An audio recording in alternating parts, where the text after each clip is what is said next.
In July 1518, a woman named Frau Troffea took a first step into a Strasbourg street and began to dance. She moved without music or partners for 6 days straight. By the end of the week, 36 others had joined her. Within a month, hundreds of citizens were convulsing in the public squares, their bodies moving in a synchronized, involuntary frenzy. The physical toll of this was lethal. Participants danced under the sweltering summer sun until their feet were shredded by the stones. Dozens succumbed to massive strokes and fatal exhaustion right in the street. This mass affliction overrode basic survival instincts. As participants collapsed and died, the sheer scale of the compulsion broke the city's ability to maintain public order. To understand how a city breaks, we have to look at the environment pressing down on it. Early 16th century Europe was trapped in the Little Ice Age, a centuries-long period of severe global cooling that drastically shortened growing seasons. Strasbourg was a pressure cooker of trauma.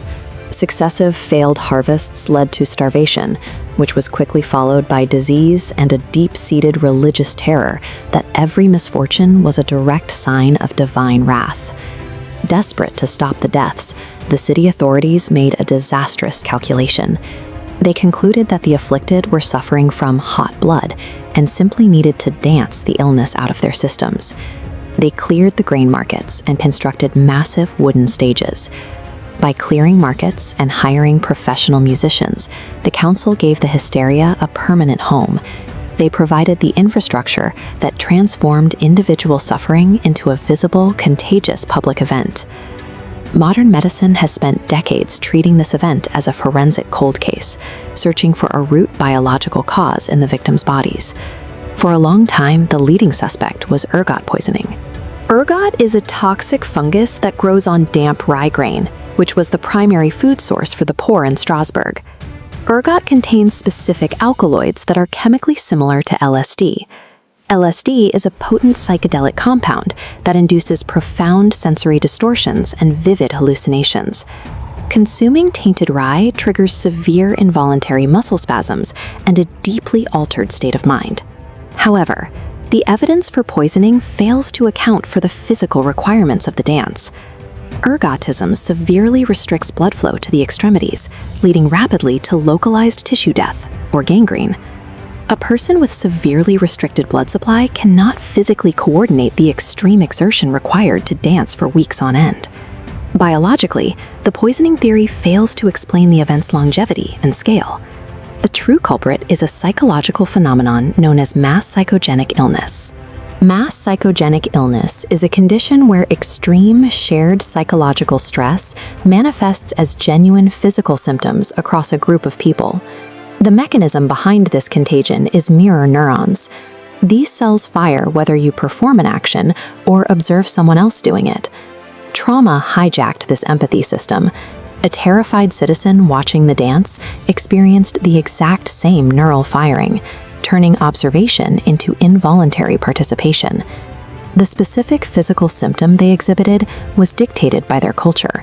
Prolonged dancing was an established script for extreme religious penance in the region. When the collective mind fractured, it reached for a familiar template. The musicians and public stages acted as an accelerant. They broadcast this physical script to anyone watching, inviting vulnerable observers to join the synchronization. The afflicted citizens were performing a tragic physical expression of a community's shared psychological collapse. It was a crisis of the mind, driven entirely by belief and despair. Our physical environment looks different today, but our underlying neurological vulnerabilities remain the same. Researchers evaluate these modern outbreaks through viscous time theory. Viscous time theory is a framework suggesting that high-density periods of societal anxiety can cause human behavior to undergo a phase transition called informational precipitation. Informational precipitation occurs when an overloaded mental structure collapses into real-world involuntary physical actions. We see this mechanism operating in modern cases like the reported instances of Havana syndrome. Havana syndrome is a set of unexplained medical symptoms, including sudden dizziness and auditory pain, experienced primarily by government personnel abroad. Today, digital algorithms serve the same amplifying function as those medieval stages. They rapidly distribute high-stress information, accelerating the spread of shared anxieties and even viral physical tics. A spectator in 1518 and a modern user scrolling a feed shared the same biological drive, the profound human need to synchronize with the group. The dancing plague serves as a permanent warning about the fragility of our shared reality. It leaves us to wonder what kind of collective fear will cause us to lose control next.